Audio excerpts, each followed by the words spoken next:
This video is in response to some questions by friends of the ministry here at Aierdi.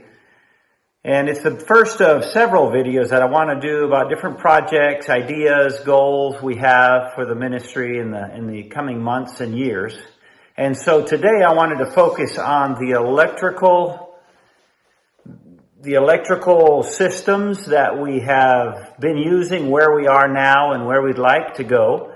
And so I have Danny here, and in just a minute I'll flip the camera around and he's just going to walk us through what we have and how we've gotten to this moment. And I'm hoping not to do much editing in the video, so it's going to be hopefully one continuous stream. Well, that was the first cut anyway. Okay, Danny, tell us what we're looking at. This is the panel box. The farmhouse, 10 years ago when I came here, the farmhouse had been wired for a big three-phase generator that was 24 kilowatts. So there are three separate phases.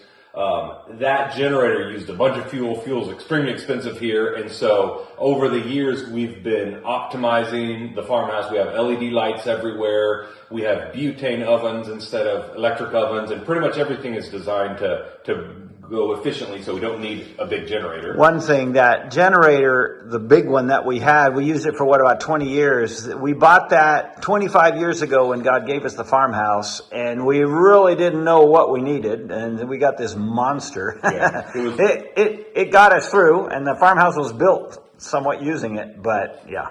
So we've installed LED lights. Everything is low consumption for the most part, and right now we started adding, first of all, a couple batteries and a small lighting circuit. Then we got a few solar panels and batteries, and we've been adding slowly to them.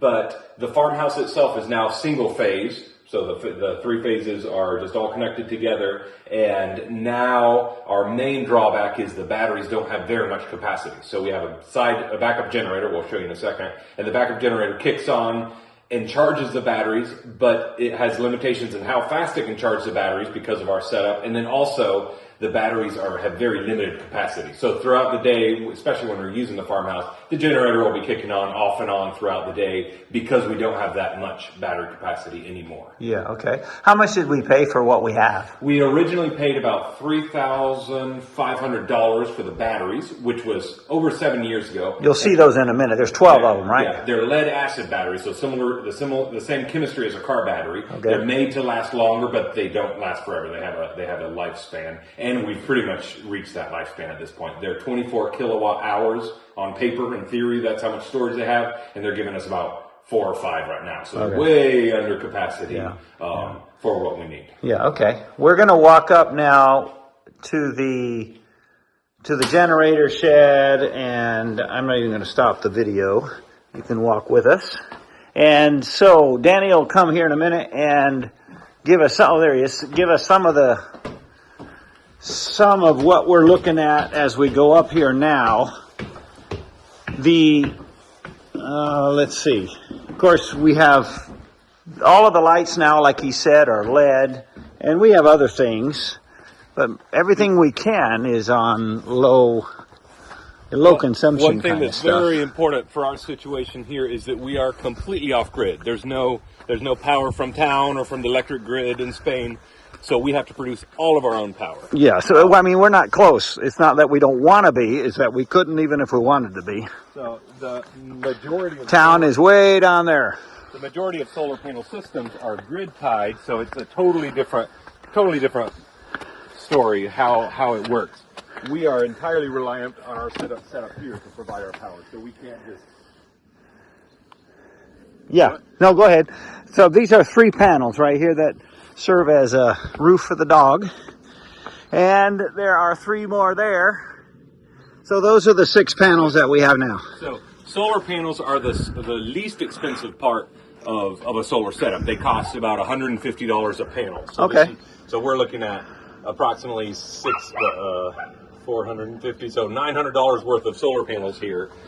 The batteries are the more expensive part. These are the lead acid single cell flooded lead acid batteries, which have served their time, but they're getting older. And then this is a 4 kilowatt inverter, which has its limitations. If we're drawing to it, we can't run several hair dryers at once and all of that. So it definitely has its limitations.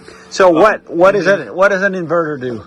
So the inverter turns the direct current from the battery and inverts it 50 times a second, or 60 if you're in the States, and turns it into alternating current, which is what the farmhouse runs on. This is actually this actually does three things at once. This is a charge controller, so it takes the solar input and charges the battery. Okay. It's a inverter, so it turns the battery into the alternating current for the farmhouse, and then it also takes the alternating current from the generator and charges the battery. So it does three things all at once. So this is the generator that replaced the massive thing that took up half of the building. Yeah, this is a 7 kilowatt gas generator, and this has an automatic start and stop. Yeah. Which I've actually programmed some devices to give me more control over the generator and the inverter and stuff. But he can start it from his phone and all that stuff. the generator starts when it's asked to and charges the batteries, and it bypasses the inverter as well and powers the farmhouse when it's on. So what is that up there? This is just a simple panel box up here. It still has the relays and the setup for a 3-phase generator. If we have to rent one and bring it in, we can connect.